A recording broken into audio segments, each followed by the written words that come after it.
नमस्कार दोस्तों, रिपब्लिक हरियाणा की सियासी किस्सों की सीरीज को आप बेहद प्यार दे रहे हैं, बेहद पसंद कर रहे हैं।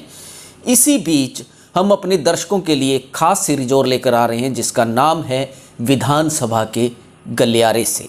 हम आपको विधानसभा के गलियारे से विधानसभा सेशन के अतीत के पन्नों के बारे में जानकारी देंगे। जैसा कि आप सभी जानते हैं, आज डिजिटल मीडिया का युग है। आज जब भी कोई विधानसभा का सेशन होता है तो उसे हम लाइव देख सकते हैं। लेकिन अगर हम 2 दशक पीछे जाएं तो इस तरह की व्यवस्था नहीं थी और विधानसभा सेशन जो 1967 या 1966 से लेकर हुए वे सचिवालय तक ही कैद रहे। उन अतीत के पन्नों को हम आपके सामने लाएंगे, आपको रोचक किस्सों के बारे में बताएंगे कि किस तरीके से विधानसभा सेशन के अंदर तीनों लालों के बीच में जुबानी जंग होती थी और जो बड़े बड़े राजनेता हैं वो किस तरीके से उस जुबानी जंग का हिस्सा बनते थे। खास बात यह है कि हमारे लिए विधानसभा सेशन की जो प्रोसीडिंग है उसको आसान किया है पूर्व मंत्री और कई बार विधायक रहे प्रोफेसर संपत सिंह ने। प्रोफेसर संपत सिंह ने दरअसल कुछ बरस पहले विधानसभा सचिवालय से बाकायदा अनुमति लेकर विधानसभा की 1962 से लेकर 2010-11 तक की जो विधानसभा सेशन की प्रोसीडिंग है उसको कलेक्ट करवाया, उसे हासिल किया और उसे डिजिटल प्लेटफॉर्म पर डाला और उसे एक वेबसाइट का रूप दिया। विधानसभा के गलियारे से सीरीज में आज आपको हम बताने जा रहे हैं 25 जून 1982 के विधानसभा सेशन का हाल। 25 जून 1982 की तारीख इसलिए खास थी क्योंकि मई 1982 में भजनलाल जो है वो मुख्यमंत्री बनते हैं और उसके करीब 1 महीने के बाद 24 और 25 जून 1982 को 2 दिन का विधानसभा का सेशन होता है जिसमें भजनलाल बहुमत साबित करते हैं। इसी सेशन के दौरान देवीलाल के खिलाफ एक प्रस्ताव भी लाया जाता है। खैर, हम आपको बता रहे हैं 25 जून 1982 के दिन जब भजनलाल और देवीलाल के बीच एक तीखी जुबानी जंग देखने को मिली। देवीलाल ने भजनलाल से आदमपुर विधानसभा क्षेत्र से इस्तीफा मांग लिया तो इन दोनों लालों के बीच चल रही तीखी जुबानी जंग के बीच जगदीश नेहरा भी कूद पड़े थे। जगदीश नेहरा उस समय शिक्षा मंत्री थे। जगदीश नेहरा ने देवीलाल से इस्तीफा मांग लिया और उन्हें रोड़ी से चुनाव लड़ने का चैलेंज किया। बात यही नहीं थमी, इन तीनों राजनेताओं के बीच एक अन्य विधायक लोकदल के संपत सिंह भी उस चर्चा का हिस्सा बन जाते हैं और संपत सिंह जो है वो भजनलाल से इस्तीफा मांगते हैं और खुद भी भट्टू कला से इस्तीफा देने की पेशकश करते हुए भजनलाल को भट्टू कला से चुनाव लड़ने की चुनौती देती हैं। खैर, आज हम आपको विधानसभा के गलियारे सीरीज में बताते हैं 25 जून 1982 का वो हरियाणा विधानसभा का सेशन जिसमें चौधरी देवीलाल, चौधरी भजनलाल, चंद्रावती, संपत सिंह और जगदीश नेहरा के बीच तीखी जुबानी जंग हुई थी।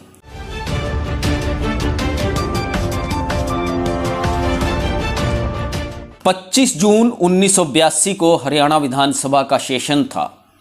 23 मई 1982 को भजनलाल हरियाणा के मुख्यमंत्री बने थे।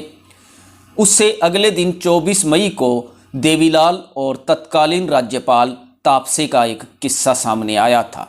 इसके करीब 1 महीने बाद हरियाणा विधानसभा का सेशन हुआ। इस सेशन में भजनलाल और देवीलाल में खूब जुबानी जंग हुई, एक दूसरे के त्यागपत्र मांगे।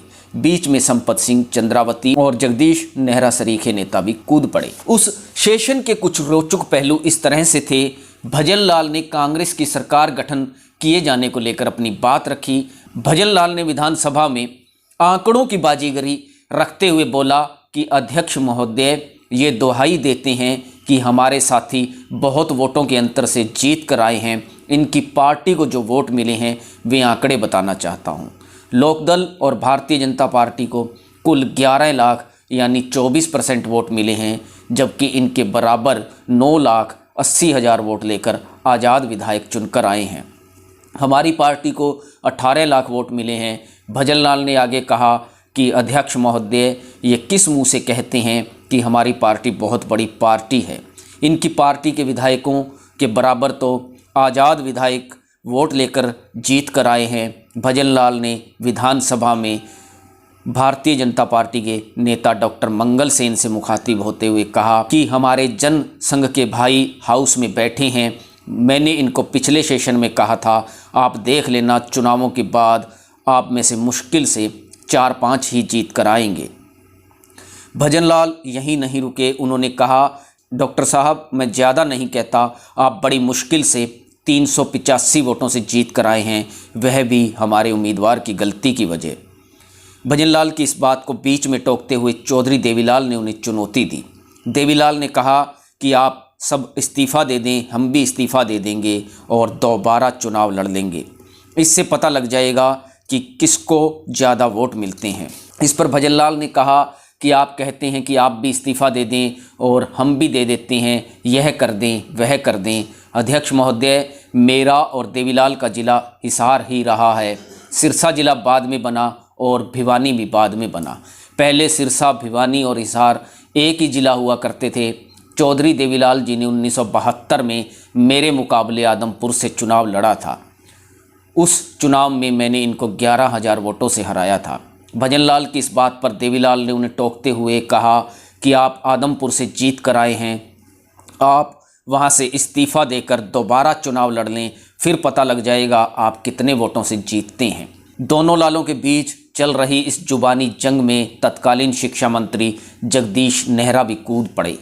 नेहरा देवीलाल से बोले, आप आदमपुर हलके की बात करते हैं, आप रोड़ी हलके से मेरे मुकाबले में चुनाव लड़कर देख लें।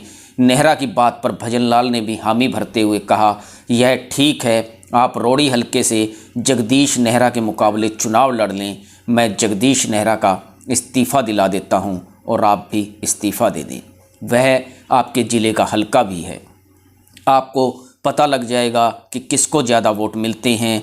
नेहरा ने इस पर कहा, ठीक है चौधरी देवीलाल जी, रोड़ी हलके से मेरे मुकाबले में चुनाव लड़ लें, मैं इस चैलेंज को मंजूर करता हूं। अब इन तीनों की तेज होती जंग का लोकदल के विधायक संपत सिंह भी हिस्सा बन गए। संपत सिंह बोले, चौधरी भजनलाल जी, आपका ज़िला हिसार है और मेरा भी हिसार है, मैं भी इस्तीफ़ा दे देता हूं और आप भी दे दें। भट्टू हलके से दोबारा चुनाव लड़ लेते हैं, फिर आपको पता लग जाएगा कि किसको ज़्यादा वोट मिले हैं। इस पर भजनलाल बोले, यदि मैं आपके हलके में एक दिन भी चला जाता तो आपके जीतने का सवाल ही नहीं होता। अब इस रोचक वार्ता में लोकदल की विधायक चंद्रावती भी शामिल हो जाती हैं। उन्होंने कहा, स्पीकर साहब, अगर पूरा हाउस इस्तीफ़ा नहीं देता तो हम अपने लोकदल के एक मेंबर से इस्तीफ़ा दिला देते हैं और मुख्यमंत्री जी इस्तीफ़ा दे दें, भट्टू से दोबारा चुनाव लड़ लें, फिर पता लग जाएगा कौन कितने वोटों से जीतता है। बात यहीं नहीं थमी। इस पर भजनलाल ने जवाब देते हुए कहा कि अध्यक्ष महोदय, मैं इनको यह बताना चाहता हूं कि रोड़ी हलके से, जहां से देवीलाल के बेटे चुनाव लड़ रहे थे, करीब 12,000 वोटों से भी चुनाव हार गए। डब वाली, जहां के ये रहने वाले हैं, वहां से भी इनकी पार्टी का उम्मीदवार हार गया। साथ ही भजनलाल ने देवीलाल से मुखातिब होकर कहा, मैं इनसे पूछना चाहता हूं कि यदि मैं इतना ही गंदा आदमी था तो मुझे हाथ जोड़कर अपनी कैबिनेट में मंत्री क्यों बनाया था। तो दोस्तों, देख सकते हैं कि किस तरीके से मई 1982 में किसी तरीके से जोड़ तोड़ से मुख्यमंत्री बनने वाले भजनलाल जब विधानसभा के सेशन में 24 जून को बहुमत साबित कर रहे थे और उसके अगले दिन जब 25 जून 1982 को देवीलाल के खिलाफ एक प्रस्ताव लाया जा रहा था, तब किस तरीके की तनातनी का माहौल विधानसभा के भीतर रहा, यह आप उनकी इस रोचक चर्चा से अंदाज़ा लगा सकते हैं। विधानसभा गलियारों की सीरीज में अगले हफ्ते मिलेंगे फिर एक नई सीरीज के साथ। आप देखते रहिए रिपब्लिक हरियाणा। अगर आपने हमारे चैनल को सब्सक्राइब नहीं किया है तो हमारे चैनल को सब्सक्राइब करें, इस वीडियो को अधिक से अधिक शेयर करें। अगर आपके पास कोई सुझाव है या कोई आइडिया है तो उसे हमारे साथ अवश्य साझा करें। आप देखते रहिए रिपब्लिक हरियाणा।